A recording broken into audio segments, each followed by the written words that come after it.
mask provided by the Arkansas Nurses Association, and Dr. Smith has it on as well. I'm very proud to be wearing these today and appreciate all the nurses in what they've done. I also just want to draw attention to a historic day, and I've issued a proclamation for Juneteenth, which is so important for us to remember the mistakes of the past, but also celebrating freedom, African American freedom, while encouraging respect for all cultures. Juneteenth is being celebrated in Arkansas, and we're delighted to have this proclamation. Today, of course, we're joined by Dr. Nate Smith. Good to see him today, Secretary of Health. We also have A.J. Geary, our Director of ADAM, that's here. And then we're joined by Representative Carlton Wing, who has been very instrumental in the announcement I'm going to be making shortly, and Ken Kelly, who is the Secretary of the EMT Association in Arkansas, who has been an advocate for the announcement that I will make. Before I do that, I wanted to mention one thing, and that is that the unemployment rate has declined in the month of May in Arkansas, and we have the national unemployment rate, and then we wait for the state numbers to come out.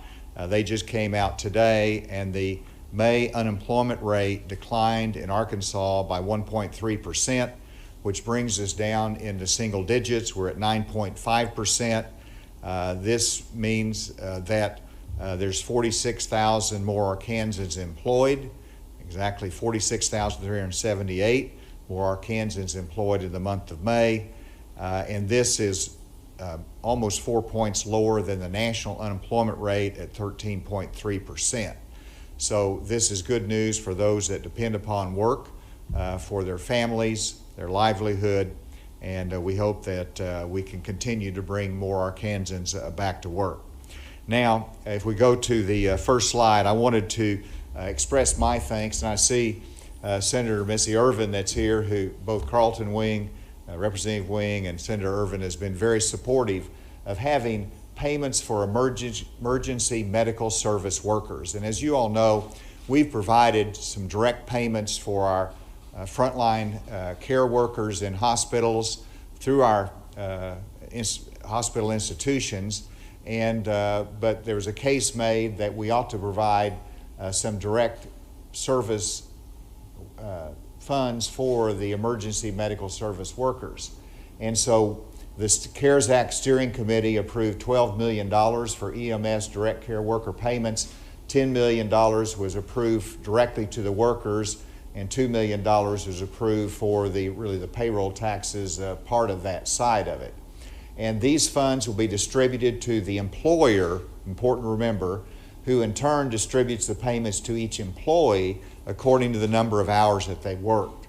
And this will impact 5,053 workers in Arkansas who are licensed as emergency medical technicians or paramedics, and they will be eligible for these payments.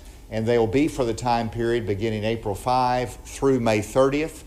And if you go to the next slide, you can see how it will impact each one of those. It's for those who work at least part-time, 20 to 39 hours, $125 amount per week. And then if they work 40 hours or more, they'll be getting an additional amount in their paycheck as well. And so these will be a real recognition of the risks that they have taken and the service that they have provided. Because as you remember, particularly in the early days of the pandemic, when they were called out to pick up someone or emergency medical situation, they didn't know what was going to be behind the door or with that patient. So they were putting themselves at risk, and we're grateful for their service. And Ken, if you would come and make a comment. And again, let me thank the General Assembly today approved this money. And we thank you for that through the ALC, Senator Irvin, and Representative Wing. Ken?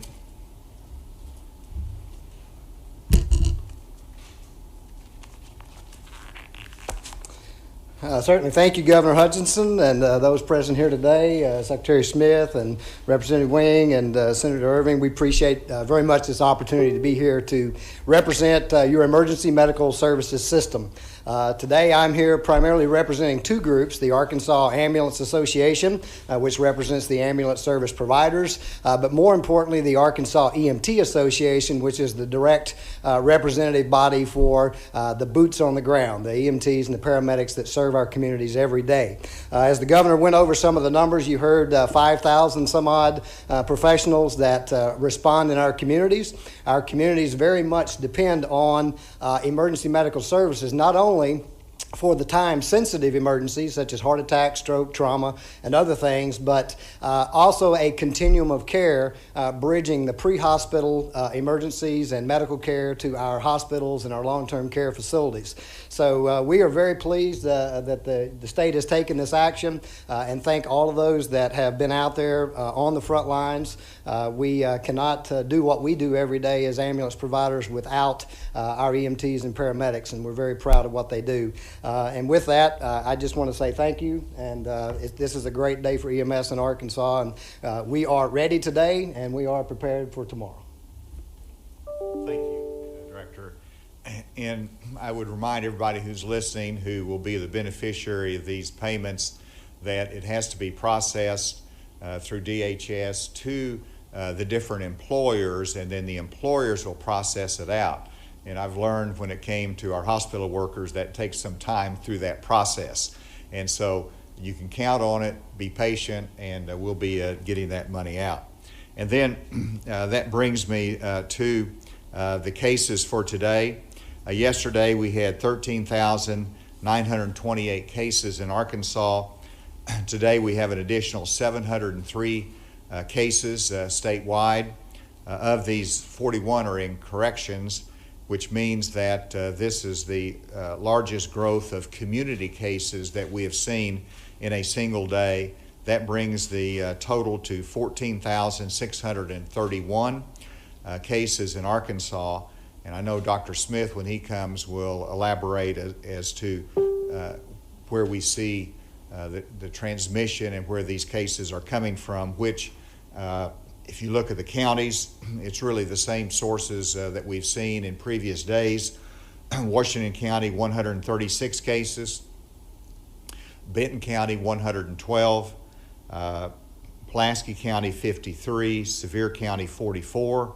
Sebastian County, 26. Faulkner County, 22. And Yell County, 21. The rest of them are less than 20 cases. And so you can see where the concentration of new cases are. And we're continuing to deal with that. We don't, whenever we see new cases, we implement the strategy for contact tracing, for contacting these individuals, for isolation to prevent that spread. It is a lot of work. It's a lot of running these cases down, and I'm delighted that Dr. Smith will be able to talk about the CDC and their work in Northwest Arkansas as well.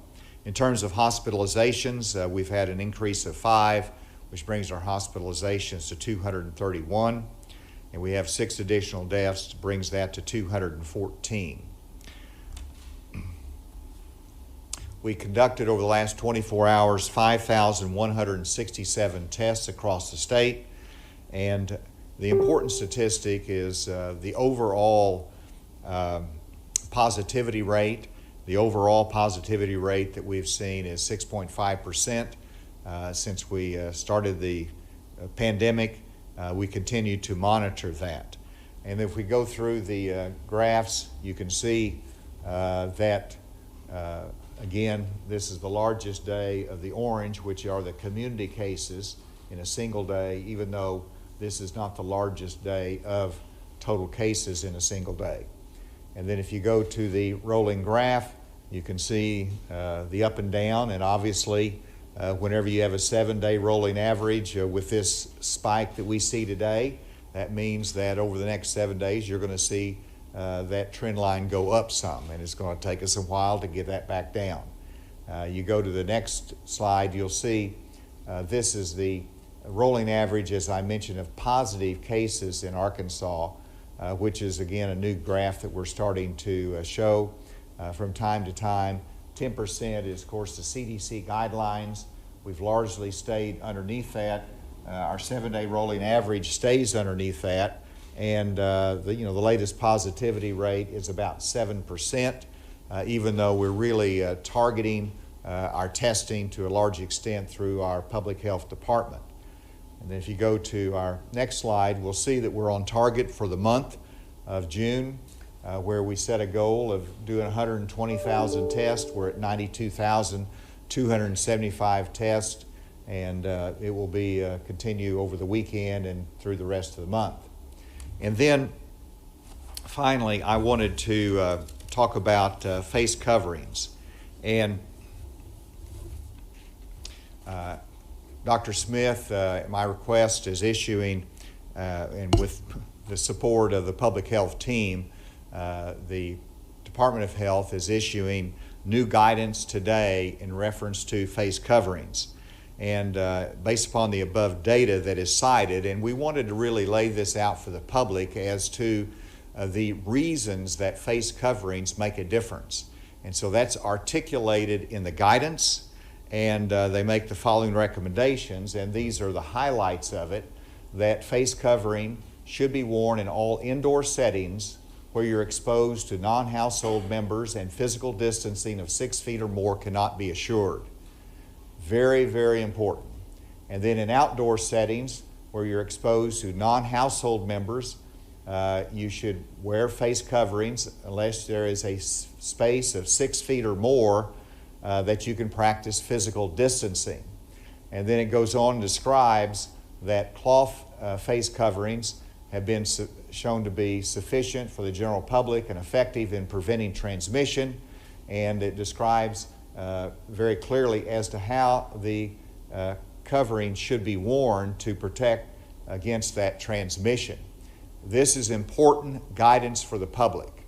Now, just so there won't be any confusion, this is the same type of guidance that we give to our houses of worship, which is the best practices that they should implement, but it's not a directive in which carries a civil penalty with that. And that is an enforcement issue, but it's also, when it comes to churches, is recognizes that separation of church and state. But we provide that guidance, and by and large, churches have adhered to that. We're asking the public in the same way to follow the recommendations of the Arkansas Department of Health, and this will be posted on the website today. And this is an important additional announcement that we're making today to help guide that. And I encourage everyone to really look at some of the case studies that are in the guidance, and references the scientific literature that shows that when face masks are used by 50% or more by a majority of the population in public settings, then it is effective in starting to reduce that transmission. And so help us out, follow that recommendation, and it'll make a difference as we go through this. With this, Dr. Smith.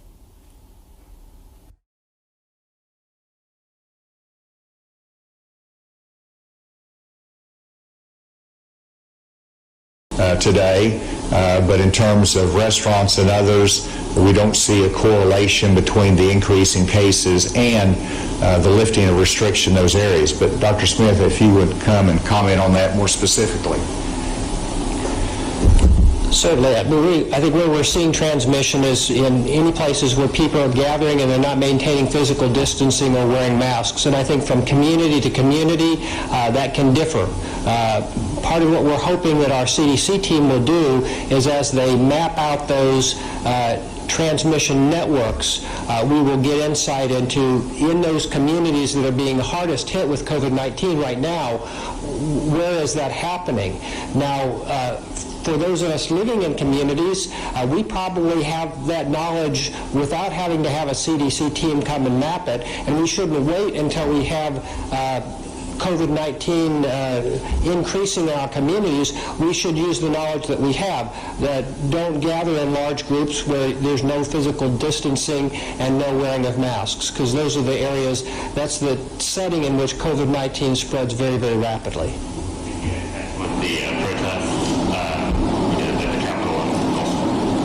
I think any gathering that meets those criteria, you get close, you're breathing each other's air, no masks, that's a potential. The virus doesn't matter what the purpose of the meeting is. On the other hand, if people gather and they maintain physical distancing and they're wearing masks, we've seen in many settings that the spread of COVID-19 in those settings is limited or non-existent. Is there another question remotely? Governor, this is All right, the First Lady. Governor.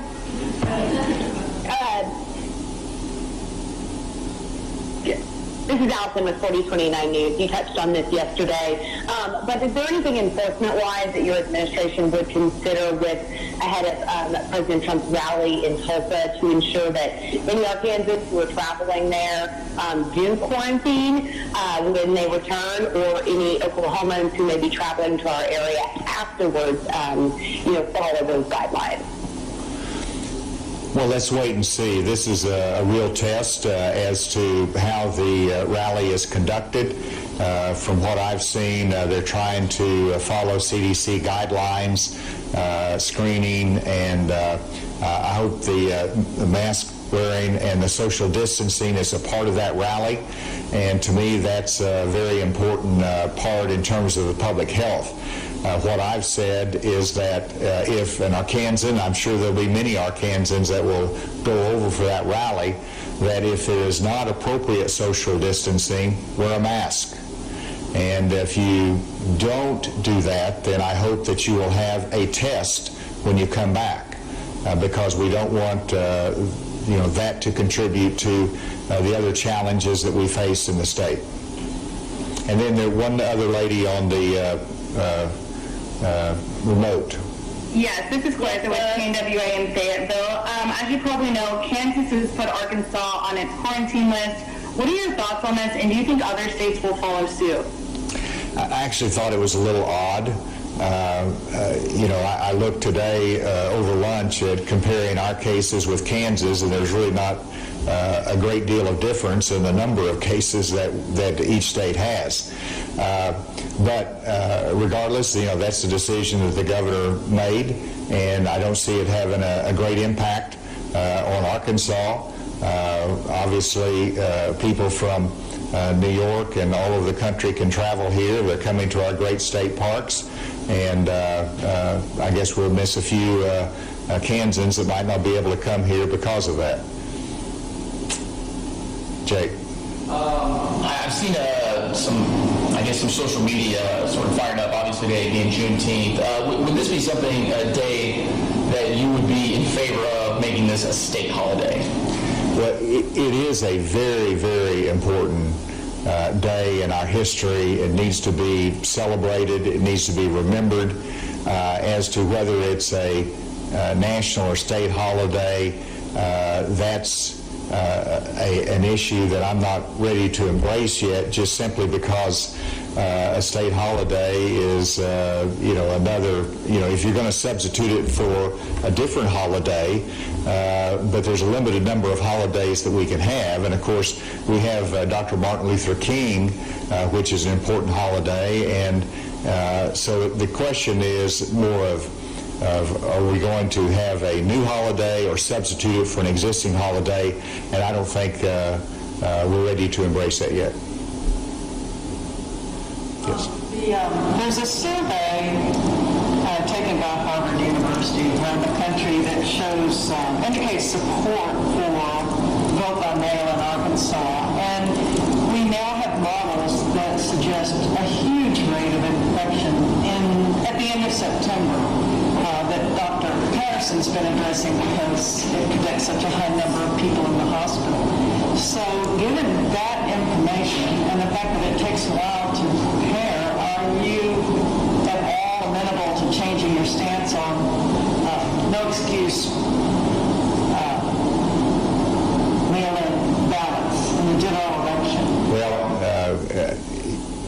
let me be clear on the distinctions in terminology. You have, of course, your vote by mail, which has not been embraced in Arkansas through a legislative standpoint. But in terms of no excuse absentee voting, that is something that we utilized in the special elections, and certainly is something that we ought to consider for November. If we still have the pandemic then, that's a health precaution. It allows voting in different ways, but it also has security measures in place that the legislature has established for identity of a person who will vote absentee. And so voting absentee is different than simply a vote by mail protocols. And I'm waiting to hear from our county clerks as to whether they're requesting action on my part and the State Board of Election Commissioners as to what relief they need as we prepare and look at a November election. They gave me counsel. They gave suggestions as to how we should do the special elections, so I'm anxious to hear from them as to what measures they think need to be taken. Jake? Yesterday, Dr. Cam Patterson testifying over there at Big Mac said their modeling had potential for end of September, into October at 50 times what we're currently sitting at in terms of hospitalizations, cases, all of that. Kind of what's your reaction to hearing that potential? Well, of course, I've looked at that. I get that report every week, and the modeling is a mathematical equation based upon certain criteria. We want to change the facts that go into that, which is the contact tracing, the isolation, the work that we're doing day in and day out. And so with that, I expect to beat that modeling projection. But you also prepare for a worst-case scenario in the event that would happen. And one thing we know is this virus is unpredictable, and I'm not going to try to predict what it's going to be like in October, but prepare for any circumstance. And I do want to invite Dr. Smith, if you have a comment on that modeling. I really do appreciate the predictive models that have been out there, both the ones that have been generated within our state and the ones that others have done outside of our state. This pandemic, though, has proven to be very, very challenging to model mathematically, and there's been a lot of twists and turns. We had here in Arkansas really more ups and downs, driven more by local clusters and regional upticks rather than the type of uniform growth that a mathematical model would predict. So we'll keep looking at those models, but I think with COVID-19 especially, we need to look at our data and see what's happening and what we're doing about it, and that's probably will guide us more accurately than trying to project out weeks or months ahead. Is there one more question remotely? Yes, Governor, good afternoon. It's Neil Gladner in Hot Springs. Thank you. I want to go back to the answer about the rally and put that in the context of any other congregate setting, so not just the rally. And if I heard you right, you said you hoped if Arkansans went there and found people not social distancing, that they would wear masks. But if I go back to what Dr. Smith said, that I wear a mask for you, you wear a mask for me, I'm not sure I'm clear about how wearing a mask in a congregate setting without social distancing helps protect Arkansans. Well, it does. If everybody's wearing a mask, then you're going to avoid the spread of COVID. And so that's one of the things in our recommendations, our guidelines that we presented today, that if you can go outside and you can stay physically 6 feet apart from someone, then there's not a requirement that you wear a mask. But if you have to get within that 6 feet, then you need to wear a mask. And if there's any doubt, wear a mask, face covering. But to me, there's if you have a larger gathering, you ideally would do both, but at a minimum, you would do the face coverings if you cannot physically distance. And Dr. Smith, you haven't commented on that. Do you want to say a word about gatherings like that? Certainly, it really depends on how it's laid out. If people are able to maintain 6-foot distance and there's good air circulation, then wearing a mask, would be optional. It would add relatively little to the protection against COVID-19 transmission. However, when you get into large groups like that, oftentimes it is difficult to maintain a consistent 6-foot distancing, and it would be wise to add to that by wearing a mask as well. Again, the masks are primarily for source control. My mask protects you, your mask protects me. There is some emerging evidence, though, that there is some level of protection, certainly not 100% for the wearer as well, so that's an added bonus. But if I were going to go to a large gathering where I wasn't absolutely sure that we were going to be able to maintain that 6-foot distancing, good air circulation, etc., I would go ahead and wear a mask. Governor, will there be an impact on the reopening of schools in the fall if the state's public health emergency status is extended again? Well, of course, the public health emergency will very likely extend into the fall. Even though we extended it 60 days now, which takes us, I think, into August, it very likely, under the current circumstances and projections, will extend into the fall. But just like you work during the pandemic, you go to school during the pandemic. So I don't see that as an impediment to having school this fall. Thank you all very much for today, and have a great weekend, by the way. We'll reconvene on Monday.